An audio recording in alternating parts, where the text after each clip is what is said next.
Years before I met my current husband, I was in such a toxic, abusive relationship that it almost ended my life. I spent years in therapy, trying to better myself, trying to figure out just why I was tolerable with that type of love. I stayed single for years, and once I started dating, I made sure to keep an eye out for all the red flags. Hell, I even took things slowly when there was nothing but green flags. Thanks to my ex, I was all too familiar with the suspect behavior. I ended up meeting my current husband at a work event, and things just fell into place.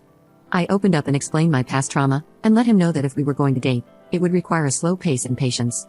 I won't say that he was perfect, but he was always kind, compassionate, and caring. We dated for about 5 years, were engaged for 1, and have been married for a little over 3 years now.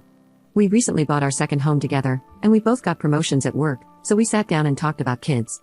He wanted a big family, and I only wanted 1 or 2. We agreed on 2, and we started trying.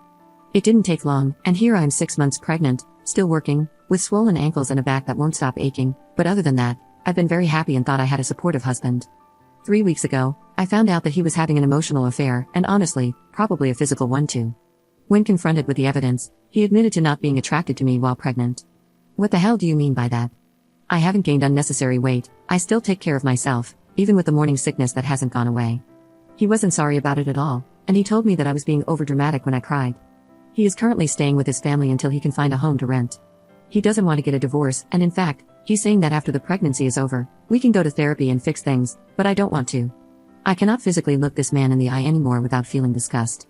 I have a text from him saying that he's my only option because no man wants to date a single mom. I'll be talking to a lawyer and figuring out how to divorce him. Sorry, I just wanted to vent into the void today. Edit.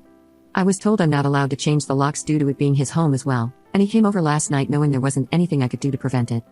Thankfully, he only grabbed some personal belongings, threatened to take the dogs, and let me know he emptied our shared bank account. Part of me rolled my eyes and figured he wasn't dumb enough to do that, and the other part made me make a mental note to check it once he left. Sure enough, our account has maybe $5 left in it. I'll be calling the bank about the transfer and speaking to an attorney later this afternoon. Thankfully, my dad taught me not to fully mix finances, so my savings wasn't capable of being touched, and while it's not a lot, it's enough to pay for the fees over the next few weeks.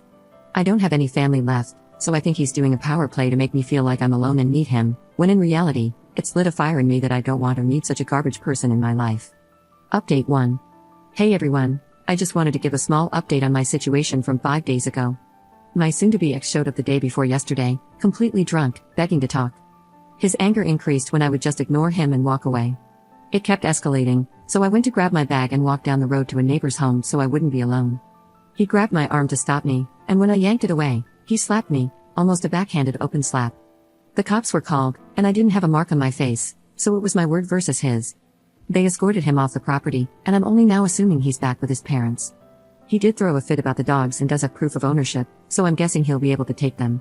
I went to leave to go for a drive to clear my head after everything and realized 3 of my 4 tires were flat. I know it was him, but I don't have proof. Insurance won't cover it, so I'm going to a tire shop on Friday morning. As for the attorney, I've had my consultation, and I'm waiting for my check to come in for my actual appointment and getting the ball moving on this. There's not much family left, and a few close friends are kept in the loop, but I don't want to burden them or treat them like unpaid therapists, so I think that's why I found myself back here on Reddit.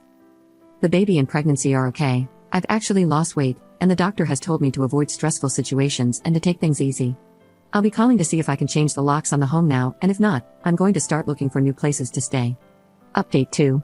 I'm back, and some things have happened in these last 4 days.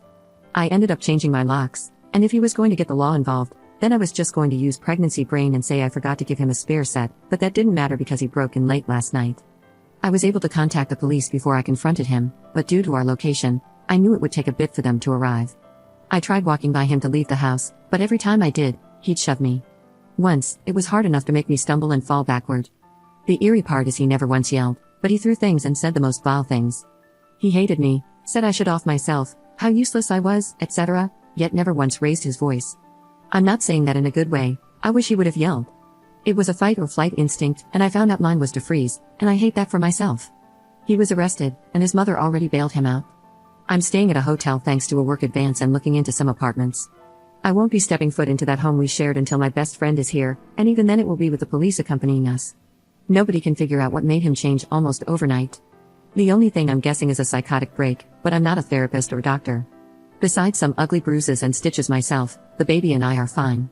My lawyer feels like this is enough to get a protection order for myself, which will include the pregnancy and baby.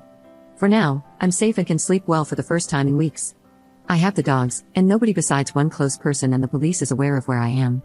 Next time I see him will be at court. Update 3. Police met me at my home to gather some personal belongings and pretty much anything and everything else I could grab. Thanks to the user who recommended calling the non-emergency number, it was smooth sailing. He wasn't home, so I didn't have the fear of him showing up, and both officers were very kind. What I walked into, on the other hand, was not very fun. This man looked like he went on a bender, bleach on clothes, food everywhere, personal belongings just destroyed, especially the nursery. I was able to salvage a lot of the bigger items and pack what I could, and they're now in a storage unit until I move into my new place. I took pictures, and as aggravating as it was, especially with the 1 step forward, 2 steps back, I'm hopeful that they'll just be another thing used against him to prevent custody. As far as him, he has no way of contacting me other than through an attorney or email, and it's been quiet on both ends. His parents have not reached out. I don't even know what I'd say to them if they tried, so no loss there. His girlfriend, yes, girlfriend, as I found out, has been trying to contact me via friends to let me know she's pregnant. I'm unsure if that's true or not, but that, at the very least, confirms the affair and how well he kept things hidden. Anyway, I'll leave it at that. Thank you all for listening and checking up on me. I'm safe, I'm good, and the only thing kicking me around is the pregnancy, and I'll make sure to make a post in a few months letting you all know she's here and that we made it.